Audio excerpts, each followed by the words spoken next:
Hey guys, it's Felicia with Felicia in Medicine. We're back at it again with another video, and as promised, I am trying to get this content out and flowing to you guys. So as you can see, my background is a little different. Your girl switched it up. I'm in actually one of the study rooms on campus, but I wanted to talk about leadership.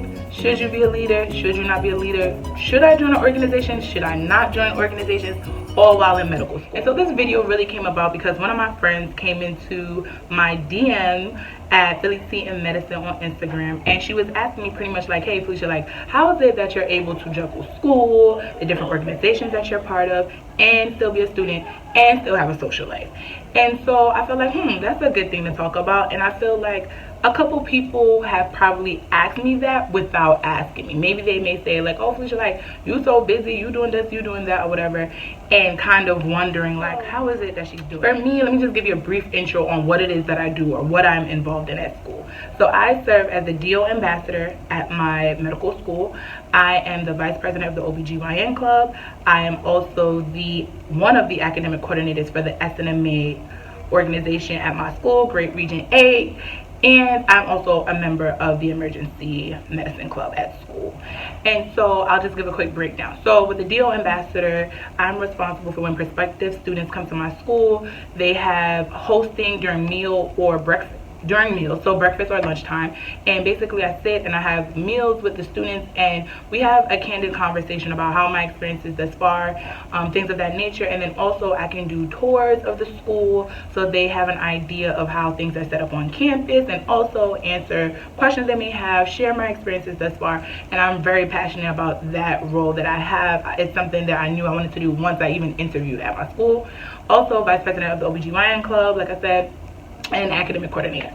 So for me, I basically got involved in different organizations starting my first year because of advice that I received from one of my friends. Shout out to you, Shakira. She gave me this piece of advice, and basically her advice was, make sure that when you start medical school, you keep your eyes open and your options open in terms of things that I might be interested in specialty wise. And a great way to figure that out is by joining the different interest organizations on campus or going to their events, things like that. And I think one advantage that has been for me is that, like, there are things that I may not have considered because I did not go to the club meetings. So it definitely gives you the opportunity to get the exposure, gain mentorship in certain organizations that you join, and things like that. I joined these different clubs via my school. Does a new student organization fair where basically all the organizations on campus, and my school has a lot of them, all the organizations on campus basically set up in the lobby area, and they are basically kind of recruiting to the students why they should join their club, sharing information. It's really nice, it's very festive, it's very informative. And as a first year, it's not like they are trying to hold you hostage, like if you sign up you have to join the club immediately. No, but it gives you that insight to say, I like this, I don't like this, oh this is interesting, I never thought I would like this but I do, or I thought I like it but I don't like this. So it's been wonderful to do that. So during my first year I did all of that. Fast forward to the end of first year, there was a transition period between e-boards. So basically the old e-board was leaving, and basically students that were interested in taking over their positions could go for that to be selected. I believe that when going for leadership roles, you need to assess how much do you like the club, because it's gonna increase your time commitment to the club, and also, do I feel like I can be a true asset and contributor to this club in which I'm able to bring it to higher heights. If you feel like you're that person, I think you need to go for that position. As well as, sometimes you may not necessarily feel like, hey, I need to be a president or vice president, but I have certain skills that would definitely either shine or even become stronger in that particular area. And when you're going for even your higher leaderships, I think those should be reserved for the clubs that you are really passionate. So I'm very interested in women's health. I think it's super cool. And so I knew that the OBGYN club was the organization in which I wanted a higher leadership for, right? But at the same time, for SNMA, I knew that I was very passionate about that organization, but I felt like my skill set or my passion about certain things would be very beneficial in a particular role. So I think once you do that type of assessment and going for these roles, it'll be an easier transition for you. It won't feel like work because you're doing something that you like, you enjoy, and you're passionate about, right? Fast forward, now I'm a second year medical student, and I'm juggling all of these things, and I'm juggling classwork, and I'm trying to figure out boards, which, you know, we trying to figure it out. So with all that being said, it has helped me tremendously in becoming more critical of my time. For me, having all these things that I'm part of has actually made me more efficient. For some people, having a billion and one things to do makes them more efficient because, hey, I don't have the whole day to knock out this one specific task or anything. I have specific blocks of time to do everything. And y'all know I live and die by my planner, so everything is written out when I need to have it. So I know exactly where I'm supposed to be. So the benefit so far for me joining organizations and clubs and having these leaderships is it has helped me become very efficient with my time. It has kept me organized more so, I would say, in allotting a specific time frame for things. And also for me, it has been an outlet. I think studying for 10 hours a day, 12 hours a day, it's very, very long. It's tiresome. It gets exhausting and daunting sometimes. And so for me, these organizations and my participation in them has definitely served as an outlet. It has served as a reminder. It has given me a purpose on why I'm doing these things.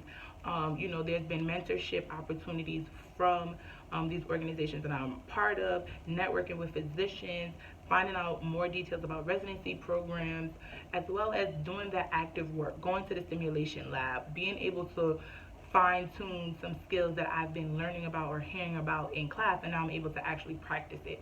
So I feel like doing leadership, doing organizations and everything like that is definitely a benefit.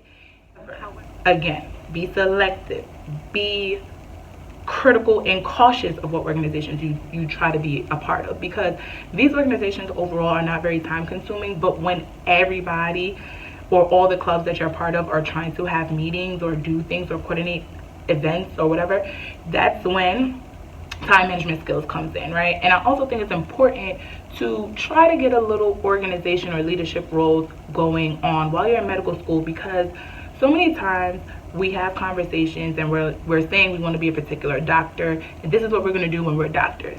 And it's not a magic pill. You're not going to be able to just study all the way in medical school and then become a doctor and then do 300 different things, because you've never developed those skills. So it's important, if you know how you want to be as a future physician, to try and build upon those skills and develop them now as a student doctor now. Another tip is that make sure the events that you are a part of are not taken away from your first priority, which is being a student.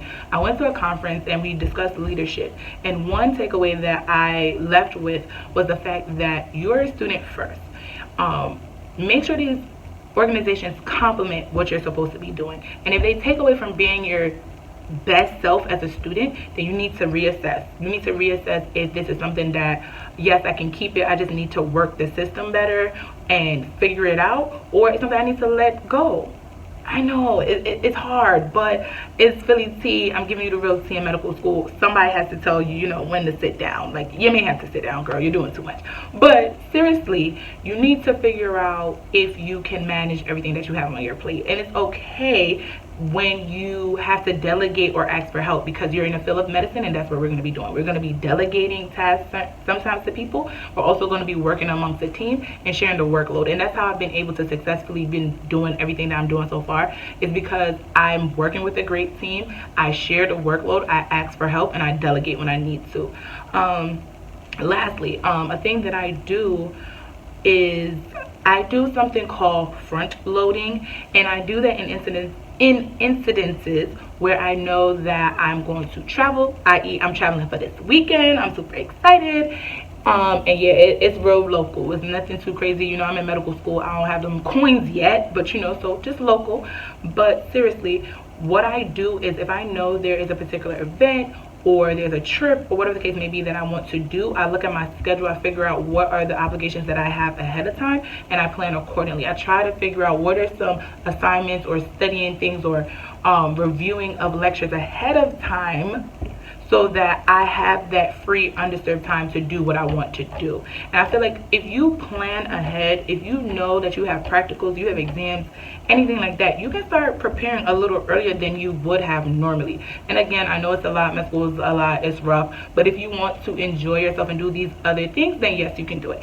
And on the last note, because this video is super long, I think being a leader amongst your peers has to be a very difficult and challenging thing, and if you can master that, that's awesome, because you're basically dealing with, you know, your colleagues who feel like, hey, I know just as much as you do, you know, I don't know if I want to listen to you, and everything. You know, your girl is still working on these skills, you know, because you learn different challenges. You're working with different groups of people, different ideologies, different perspectives, different ways on approaching a problem. And so it's only going to make you better if you're able to expose yourself and be in uncomfortable situations when you're not working with somebody that you've always worked with, right? Like, that's going to allow you to be flexible, adaptable, all great skills that's going to help you be an effective leader. So again, if you're thinking about doing leadership, if you're thinking about joining the club, I think you personally should do it. It's going to make you well-rounded. It's going to give you an outlet to relax from studying sometimes. You know, it's just going to give you a nice woosah moment from studying. So if you like this video, 2 thumbs up, subscribe, tell your friends to tell a friend to do what? Watch Philly Tea and Medicine, duh. And what else? If you are thinking about doing leadership, or if you already do leadership, please feel free to comment below. All right, thank you so much. You have been awesome. I hope you enjoyed this video.